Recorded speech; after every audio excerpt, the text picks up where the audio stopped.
Pessoal, dando continuidade do curso, tá? A gente vai falar uma coisa que parece bobagem, mas não é. Saindo um pouquinho dessa área técnica de química, física, da água, equipamento, funcionamento de equipamento, entendimento da relação desses equipamentos com o aquário, a gente vai falar de uma coisa que aparentemente é simples, mas que é um grande erro que a grande maioria dos aquaristas cometem. Esse erro, ele é a relação espaço-número de peixes. Espaço-peixe, relação espaço-peixe. Por quê? Nós precisamos conhecer a espécie que nós vamos manter no nosso aquário. E uma das coisas fundamentais é quanto desse peixe eu consigo nesse volume de água?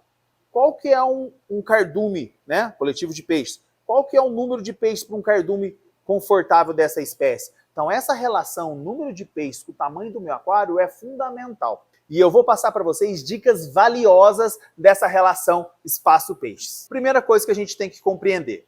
Todos os organismos, não só peixes, tá? Todos os animais, até alguns organismos vegetais, estão competindo por alimento e espaço, ok? Partindo desse pressuposto, eu tenho que entender que cada espécie tem um comportamento diferente. E eu nem sempre vou conseguir conciliar a espécie A com a espécie B.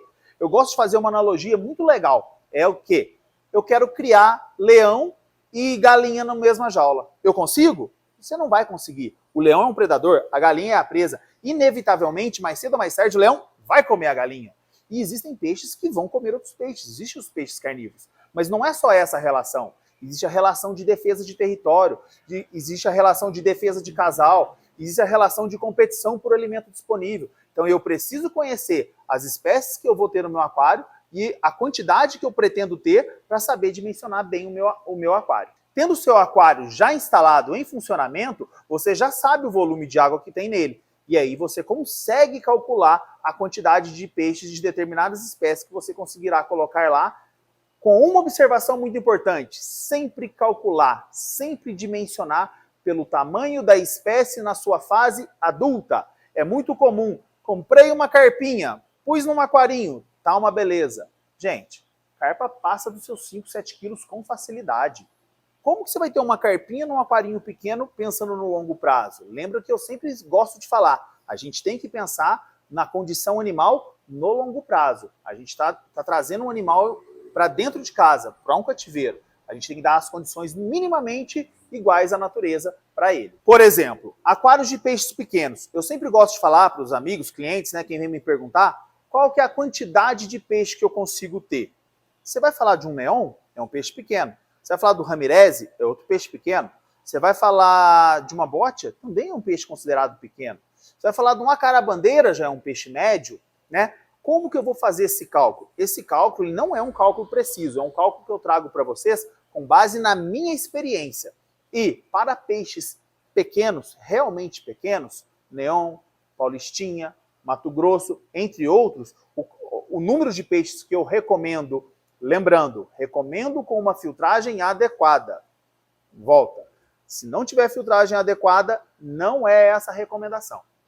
Então, o que eu recomendo com uma filtragem adequada é um peixe para cada 2 litros de aquário de display. Então, eu tenho um aquário de 50 litros, eu consigo manter tranquilamente ali 25 peixes pequenos. É uma média? É aproximado? É, mas segue essa dica que você não vai ter perda de peixe por conta de competição de espaço. Por que é importante esse dimensionamento? Porque esses peixes pequenos, na natureza, eles já vivem muito menos do que eles vivem no aquário. Só para vocês terem uma noção, a média de vida de um peixinho pequeno, base de cadeia alimentar, espécie forrageira, espécies que vão alimentar outras espécies, é de 2 a 3 meses. Quando a gente traz ele para um aquário, ele vive de 2 a 3 anos. Então a gente prolonga muito a vida desse animal. Se eu não dimensionar corretamente o recinto, como que eu vou poder fornecer uma vida confortável para ele? Então é fundamental.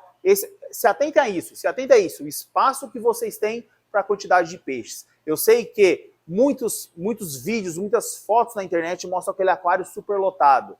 Calma, foto é 1 segundo, menos de 1 segundo. Você quer ter o seu aquário em equilíbrio permanente, não só para uma foto. Por que eu disse isso a respeito de foto? Porque eu agora vou causar uma polêmica. Eu, particularmente, penso diferente da grande maioria dos aquaristas, principalmente isso aqui, ó, de jumbo, que eu conheço. Porque as pessoas, hoje, com a internet, a facilidade na transmissão da informação, da foto, do vídeo do seu aquário, ficou muito fácil. A gente mostra, a gente tem orgulho de mostrar o nosso aquário bem cuidado. Só que muitas pessoas não param para pensar num aquário a longo prazo, um aquário equilibrado durante um tempo maior. Então você vê lá uma foto na internet de um aquário super lotado com peixes, peixes grandes. Você acha que aqueles peixes estão confortáveis? Muitas pessoas defendem que sim. Eu não acho. Eu não acho. Esse aquário, por exemplo, né, que a gente tem aqui de 1000 litros, eu acho que ele está com a sua carga máxima de peixe. Ele está com 4, 5, 6 peixes de médio para grande. Deveria já tirar um peixinho ou outro aqui, pensando no tamanho a longo prazo. Só que a gente tem que tomar cuidado com isso. Nem sempre o que está lá na internet, nem sempre o vídeo, nem sempre a foto representa sustentabilidade. E essa palavra é fundamental. Sustentabilidade para o seu aquário. Quer um exemplo? As competições de aquapaisagismo, né? A gente vê aquários e eu recebo clientes, amigos, né, pessoas que são fascinadas por aquilo. Eu fico fascinado por aquilo, porque realmente é maravilhoso a forma que as pessoas criam aqueles ambientes submersos. É lindo, realmente. Mas sabe como funciona? Os aquários são montados um dia antes ou no dia da competição. É tirado uma foto, né? E vai ser para votação. No dia seguinte o aquário é desmontado. Você acha que você vai conseguir manter aquele aquário sustentável daquela forma? Pode ser que sim, mas a dificuldade vai ser muito grande. Então a gente tem que tomar cuidado com o que a gente vê na internet. Hoje em dia, as fotos de competições, as fotos de animais de elite, talvez não vão ser iguais aos animais que você possui. Além do filtro. Como eu recebo foto, eu gostaria de um peixe assim, ó. Olha isso daqui. Você acha que isso aqui é real? De forma alguma. Esse peixe não atinge essa coloração sem filtro de câmera, sem filtro de photoshops da vida, né? A coloração normal dessa espécie é essa. Pode procurar. É assim que fica na loja. E aí, a gente às vezes se engana com o que a internet mostra pra gente. Por que que esse curso eu julgo tão importante para o aquarista que quer ter sustentabilidade no hobby? Porque ele vai te ensinar como manter os animais, não para uma foto, mas para uma vida toda, na sua casa, no seu escritório, compartilhando momentos com você. Então a pergunta que fica é o quê? Né? Eu levo essa pergunta para vocês. O que vocês querem? Vocês querem um aquário para uma foto? Ou vocês querem um aquário igual eu penso ser o correto, um aquário sustentável? Para a gente manter esses animais com um crescimento constante, de maneira saudável, de maneira sustentável, para durante todo o processo, todo o período da vida deles, eles estarem lá saudáveis, embelezando o nosso ambiente, trazendo todas as vantagens que vocês já conhecem. E quer uma dica para esses vários youtubers que tem por aí, né, essas várias pessoas de internet? Notem as postagens delas, notem os peixes atrás delas, notem quanto tempo determinada espécie fica no aquário e quanto tempo depois essa espécie não está mais lá. Essas pessoas muitas vezes têm o peixe por meses, 1, 2 anos. Gente, peixe grande assim passa de 10, de 15 anos de vida. O que você prefere? Peixe para foto ou um aquário sustentável?